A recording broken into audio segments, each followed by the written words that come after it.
கடைசி வரலாம் உடம்பு நல்லா எதுவுமே நமக்கு நிலையாக இருக்காது. தெரியாது. உடல், பணம், மன நிம்மதி, ஆரோக்கியம் எதுவுமே நிம்மதின்னு யாருமே சொல்ல முடியாது.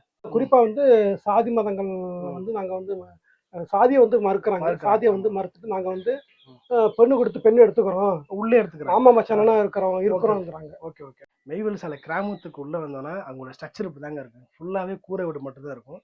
இவங்க எல்லாமே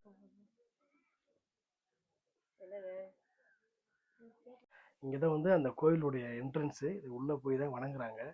வணங்குற விதமே வேற மாதிரி இருக்கு.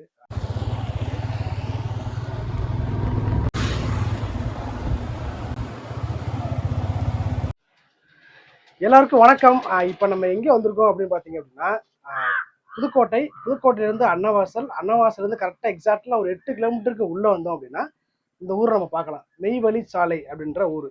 எதுக்காக சம்மந்தம் இல்லாமல் இந்த ஊருக்கு வந்திருக்கோம் அப்படின்னா இந்த ஊருடைய ஸ்பெஷல் வந்து ரொம்ப வித்தியாசமாக இருக்கும். என்னென்னா நம்ம வாழ்கிற வாழ்க்கை எப்படி இருக்கும், இவங்க வாழ்கிற வாழ்க்கை ரொம்ப ரொம்ப வித்தியாசமாக இருக்குது. அவருடைய ஃபுல் ஹிஸ்ட்ரி தான் இந்த வீடியோ இப்போ ஃபுல்லாக பார்க்க போகிறோம்.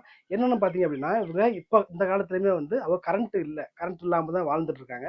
அது மாதிரி ஓட்டு வீடு, அது மாதிரி மாடி வீடு எதுவுமே இல்லாமல் அவங்க கூரை வீட்டில் தான் அவங்க வாழ்ந்துட்டு இருக்காங்க. பின்னாடி பார்த்து தெரியும் உங்களுக்கு. அந்த கூரை வீட்டில் வாழ்ந்து அவங்க ஒன்றுக்குள்ள ஒன்று பேசிவிட்டு தான் இருப்பாங்க. நார்மலாக டிவி, ஃபோனு அது மாதிரி எந்த ஒரு விஷயத்தையுமே வந்து சோசியல் மீடியாவை பயன்படுத்தாமல் மக்கள் வாழ்கிறாங்க அப்படின்னா அது இந்த ஊர் தான். அது தமிழ்நாட்டிலேயே வந்து இது மாதிரி கிராமமே இல்லை, இதுதான் ஃபர்ஸ்ட் கிராமம். இங்கே மட்டும்தான் வாழ்ந்துட்டு இருக்காங்க. இவங்க வந்து சிவனை வழிபடுறவங்க. சிவனை வழிபட்டு இவங்க அந்த அந்த அடியலார் அப்படின்ற மாதிரிலாம் அவங்க நிறைய விஷயங்கள் சொல்கிறாங்க. இந்த ஊரில் உடைய சிறப்பு அம்சம் என்னென்னு பார்த்தீங்க அப்படின்னா ஆண்கள் வந்து 2 வகையான தலப்பை கட்டுறாங்க. இது எப்போதுமே சாகுற வரை தலப்பை கட்டியிருப்பாங்க. ஒன்று ஆரஞ்சு கலர், ஒன்று ஒயிட் கலர். எதுக்காக கட்டுறாங்க அப்படின்றத நம்ம கேட்டு தெரிஞ்சுக்க போகிறோம். இது வந்து எப்படின்னா குழந்தை பிறந்ததுலேருந்து ஆண் குழந்தை பிறந்துச்சு அப்படின்னா அப்போலேருந்தே கட்ட ஆரம்பிச்சிடுறாங்க. ஸ்கூல் போனாலும் சரி, காலேஜ் போனாலும் சரி, வேலைக்கு போனாலும் சரி, எப்போதுமே வந்து தலப்பை கண்டிப்பாக கட்டி ஆகணும். அது அவங்களுடைய ரூல்ஸ் ரெகுலேஷனில் ஃபாலோ பண்ணுறாங்க. ஸோ வாங்க உள்ளே போயிட்டு வீடு எப்படி இருக்குது, உங்கள் கலாச்சாரம் என்ன, எல்லா டீட்டெயிலுமே கேட்டு தெரிஞ்சுக்கிடுவோம். ஊரையும் சூப்பராக இருக்கும். ஸ்கிப் பண்ணால் பார்த்தீங்க அப்படின்னா கண்டிப்பாக செம என்ஜாய்மெண்ட் இருக்கும். பார்த்துக்கலாம்.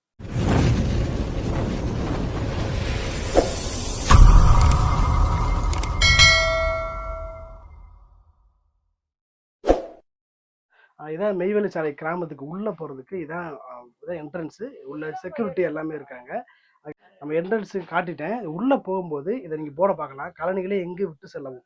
நம்ம வெளியேருந்து யார் வந்தாலுமே இங்கே செப்பலை உள்ளே போட்டு போகக்கூடாது. இங்கே கலட்டி வச்சுட்டு தான் ப்ளஸ் பக்கத்தில் டேங்க் இருக்குது. இங்கே கை காலெலாம் முடிஞ்சா கழுவிட்டு தான் நம்ம உள்ளே போகணும் அப்படின்னு சொல்கிறாங்க. அது மட்டும் இல்லாமல் வந்து நம்ம சவுண்டாக பேசுறது, கெட்டாரத்தை பேசுறது, அது மாதிரி விஷயங்கள்லாம் இங்கே பண்ணக்கூடாது அப்படின்னு ரொம்ப ஸ்ட்ரிக்டாக சொல்லியிருக்காங்க. ஸோ வாங்க உள்ளே போய் என்னன்ற கேட்டுப்போம். இங்கே வச்சுட்டு மூஞ்சலிக்க வேண்டியதான்.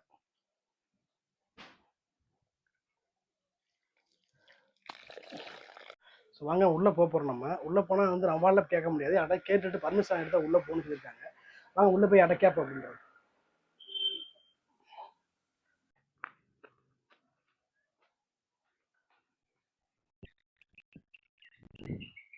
சூப்பராக இருக்கு பாரு. இதுக்கு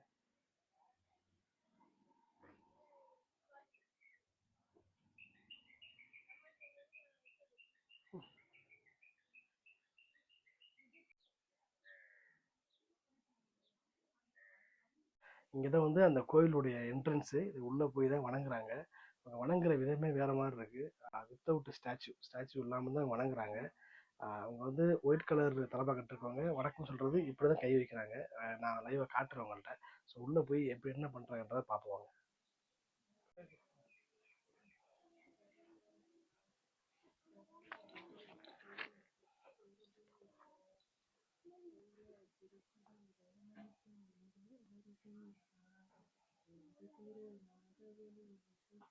அவனே ஒருவர்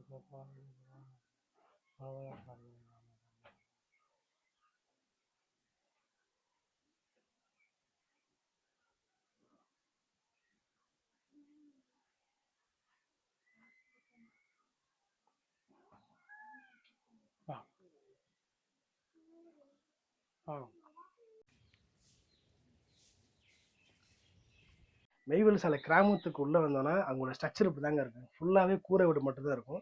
இவங்க எல்லாமே வந்து எந்த ஒரு சோசியல் கூட கரண்ட் இல்லாமல் வாழ்ந்துட்டு இருக்கிறாங்க. எதுக்காக கரண்ட் இல்லாமல்னா முன்னாடிலாம் வந்து மண்ணெண்ணெய் விளக்கில் தான் பண்ணிட்டு இருந்தாங்க. இப்போ வந்து ஒரு அப்கிரேட் ஆகி சோலார் வச்சுருக்காங்க. சோலார்லேருந்து ஃபேனு எல்லாம் போட்டிருக்காங்க. இதை நீங்கள் பார்க்கலாம். எல்லா வீட்லேயுமே இந்த சோலார் போர்டு இருக்கும். உண்மையிலே நல்லா ஒரு வித்தியாசமான வாழ்க்கை வாழ்றாங்க. அதை நம்ம வந்து இது உள்ள முடிஞ்சா நம்ம டைம் இருந்தால் உள்ள பார்ப்போம் அப்படின்றது. ஒரு வழியாக நம்ம ஊருக்கு உள்ளே வந்துட்டோம். உள்ளே வந்தோடனே முதல்ல வந்து யாரையுமே இங்கே வந்து பர்மிஷன் வாங்கி தான் இந்த வேலையை யார்கிட்டையும் பேசணும். அப்படி இருக்கும்போது பொன்னாரங்க தேவாலயம் பொன்னாரங்க தேவாலயம் இந்த ஊருக்கு சென்ட்ரல் இருக்கு. அங்கே வந்து நம்ம ஐயா வந்து பார்த்துருக்கோம். ஐயா சொந்த ஊர் வந்து புதுவை பக்கத்தில். இப்போ இவங்கள்ட்ட வந்து இந்த கலாச்சாரம் இது எப்படி இந்த இடம் உருவாச்சு அப்படின்றது நம்ம ஐயா சொல்கிறேன். ஆமாம் சொல்லுங்க. வணக்கம் ஐயா. வணக்கம் தான். அதாவது எங்கள் தாத்தா வேறு வியாபாரி. ஓகே. பெரிய நாடக நடிகர், சினிமா நடிகர், எல்லாம் சம்பாதிச்சு ஓஹோன்னு ஓடினார். அவர் காலத்தில் எல்லாத்தையும் இழந்துட்டார். காரணம் வச்சு எல்லாம் கடைசி வரலாம் உடம்பு நல்லா எதுவுமே நமக்கு நிலையாக இருக்காது. உடல், பணம், மன நிம்மதி, ஆரோக்கியம் எதுவுமே நிம்மதின்னு யாருமே சொல்ல முடியாது. அவருக்கு அது மாதிரி ஆகி போனோடனே அவர் கையில் காசு இல்லாமல் நாங்கள் பார்த்து அவர் சமாளித்தோம். அவர் காலம் முடிஞ்சிச்சு. அப்புறம் படித்தது பூரா மதுரை, வேலை பார்த்தது பூரா கேரளா 15 வருஷம். ஆண்டிப்பட்டி, சின்னமனூர், பெரியகுளம். பெரியகுளங்கிறது கொடைக்கானல் அடிவாரம். கொடைக்கானல் காடு கரெக்டாக அடியில் 13 வருஷம் அங்கே இருந்தேன். அப்புறம் ஆண்டிப்பட்டி எல்லாம் சேர்த்து 15 வருஷம் இருந்தேன். ஊர் அருமையான ஊர். தெய்வத்துக்கு அவங்க இப்போ 76 அவங்க பரலோகம் போயிட்டாங்க. போகிறது அவங்க ஞானிகளுக்கு எப்படின்னா அவங்களுக்கு அவங்களாவே நினைச்சோன்னா கிளம்பிடலாம். இப்போ இங்கே உள்ள ஒரு 40 பேர் சேர்ந்த ஒரு குழு ஒன்று இருக்குது. அந்த குழு மெம்பர்கிட்ட நம்ம பேசணும்.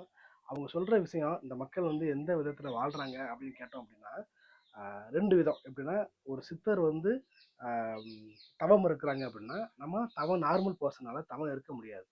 ஸோ அதனால அது ரிஷின்னு சொல்கிற இடம். இப்போ வந்து ஒவ்வொரு பெரிய பெரிய திருத்தலங்கள்லாம் இருக்கும். எப்படின்னா பழனியாக இருக்கட்டும், இல்லை வந்து திருப்பதியாக இருக்கட்டும், அங்கெல்லாம் ஏன் நம்ம வணங்குறோம் அப்படின்னு பார்த்தீங்க அப்படின்னா அங்கே ஒரு முக்கியமான சித்தர் வந்து தவம் இருந்து அங்கே இறந்துருக்காங்க. ஸோ அதே இடத்துல சமாதி பண்ணியிருக்காங்க. ஸோ அந்த காரணத்துக்காக நம்மளாம் அதை தொடர்ந்து நம்ம போகிறோம் அப்படின்னு சொல்கிறாங்க.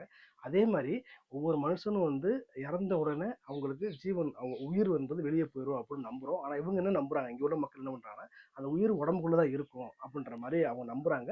அது மாதிரி இருக்குன்றத கண்ணால் பார்த்துருக்குன்னு சொல்கிறாங்க. ஸோ அந்த ஒரு விஷயத்தை நம்ம அடையணும் அப்படின்னா இங்கே வந்து ரொம்ப சிம்பிள்சிட்டியாக எந்த ஒரு ஆடம்பரம் இல்லாமல் தெய்வத்தோட ஒன்றித்து இருக்கணும். குடும்பத்தில் ஒரு ஆளோட தெய்வத்தை வணங்கணும் அப்படின்னு சொல்கிறாங்க. அடுத்தவங்க அன்பு சேர்ந்து இருக்கணும் அப்படின்றத குடும்பம் ஒன்றாக ஒத்துமையாக இருக்கணும். அது இருந்தாலே வந்து தெய்வீகம் போயிடலாம் அப்படின்ற மாதிரி தான் பண்ணுறாங்க. ஏன்னா நம்மளால் வந்து தவம் செய்ய முடியாது.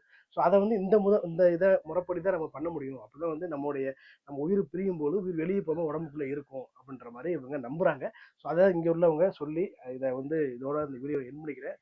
இது மக்கள் வாழ்கிற வாழ்க்கை வந்து ரொம்ப நல்லாவும் இருக்கும். ஆனால் இது மாதிரி வாழ முடியுமான்றது பெரிய சேலஞ்சு. அதை வாழ்ந்தால் மட்டும்தான் நம்ம வந்து ஒரு உயிர்னா என்ன, நம்ம எங்கே வந்திருக்கோம், எங்கே போகிறோம் அப்படின்றது தெளிவு கிடைக்கும் அப்படின்ற மாதிரி சொல்கிறாங்க. கடைசியாக அவங்க என்ன சொல்கிறாங்க அப்படின்னா இறைவன் மீது நம்ம அன்பு செஞ்சால் மட்டும்தான் இறைவன் பாதம் அடையலாம் அப்படின்றத நம்பிக்கையை உறுதித்தனமாக இருக்கிறாங்க. ஸோ அதான் அவங்க மக்கள் வாழ்ந்த விதமாக அந்த உள்கட்டமாக தான் இவங்க வச்சு எல்லாமே வாழ்ந்துட்டு இருக்கிறாங்க.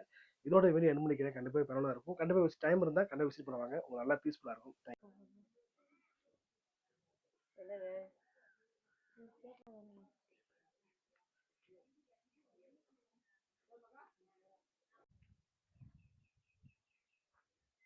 இப்போ வந்து நம்ம இங்கே 2 பேர் இருக்காங்க, தஞ்சாவூர்காரங்க 2 பேருமே. இப்போ வந்து நம்ம அந்த கோவிலை பற்றி உள்ளே போய் சாமி கும்பிட்டு வர்றாங்க. உங்கள்கிட்ட என்ன தெரிஞ்சுக்கிட்டீங்க அப்படின்ற கேட்குறக்கா பார்க்குறோம். இங்கே என்ன தெரிஞ்சுக்கிட்டீங்க, உள்ளே போயிட்டு என்ன விஷயம் பேசுறீங்க, என்ன வித்தியாசம் எப்படி ஃபீல் பண்ணுறீங்க?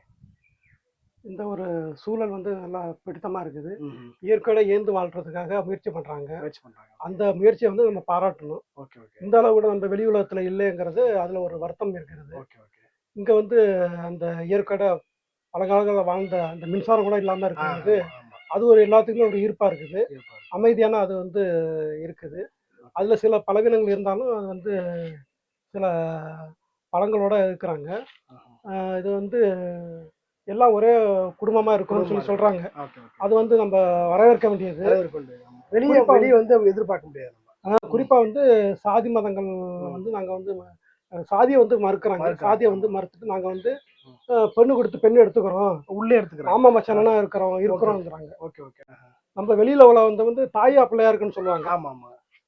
தாயா பிள்ளையா தான் இருக்க முடியும், மாமா மச்சானா இருக்க முடியாது. ஆமா. அதை வந்து மாற்றணுங்கிறது தான் நம்மளுடைய விதி. அதான் மாறும், அப்படிதான் போயிட்டு இருக்கும். அதை வந்து இங்க வந்து நடைமுறைப்படுத்துறாங்க. அந்த அளவுக்கு நம்ம வந்து இதை வந்து வாழ்த்துறோம். இதை வந்து மென்மேலும் வளரணும் அப்படிங்கிறதுல இருக்கிறோம். எப்படி இந்த மெய்வெளி சாலை ஊர் எப்படி உங்களுக்கு தெரிய வந்துச்சு? இது வந்து இந்த பஞ்சாப் சிங்கு தான் வந்து தலையில கட்டியிருப்பாங்க, அந்த துண்டு கட்டியிருப்பாங்க. அதை வந்து இவங்களும் இங்க இங்க இருக்குங்கும் போது அது தேடலோட இருக்கும்போது ஐயா வைகுண்டரு, வள்ளலாறு இவங்கெல்லாம் இந்து மதத்தை எதிர்த்து வந்து வந்து நிறைய அதுல வந்து விலகி அதனுடைய இருந்து வந்து புதிய ஒரு தீர்க்கதரிசிகள் அவங்க செயல்பட்டுருக்காங்க. அந்த வழியில பிற்காலத்துல இன்னும் 100 ஆண்டு கூட இன்னும் ஆகலைன்னு சொல்றாங்க. 100 ஆண்டு விரைவில் வருதுங்கிறாங்க.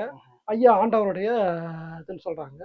இதெல்லாம் வந்து நம்ம முற்போக்கு சமூக முன்னணியாளர்களுக்கு ஒரு முன்னணியாளர்களுக்கு இது ஒரு வாய்ப்பா இருக்குது. இவங்க வந்து முன்னணி ஒரு எடுத்துக்காட்டா இருக்கிறாங்க. அந்த அளவுக்கு வந்து நம்ம வந்து இதை வந்து நம்ம அங்கீகரிக்கணும். கண்டிப்பா கண்டிப்பா. அதற்காக தான் வந்து பார்த்து பண்ணணும். இப்போ இங்க வந்துட்டு வீட்டுக்கு போன உடனே இப்போ எப்படி ஃபீல் ஆகுது? அங்க இருக்கிறதுக்கும் ஊர்ல இருக்கிறதுக்கும் ஃபீல் ஆகுது. இங்க இந்த புறச்சூழல் வந்து ஒரு நல்லா இருக்குது. வந்தோடனே வந்து அந்த இதெல்லாம் வந்து ஒரு கனவுல கண்ட மாதிரி இருக்கு. இந்த இடமெல்லாம் வந்து கனவுல பார்த்தது மாதிரி ஒரு இருக்குது. அந்த அளவுக்கு வந்து ஒரு திருப்தியா இருக்குது. அப்புறம் இந்த வீடுகள்லாம் வந்து எளிமையா இருக்கிறது.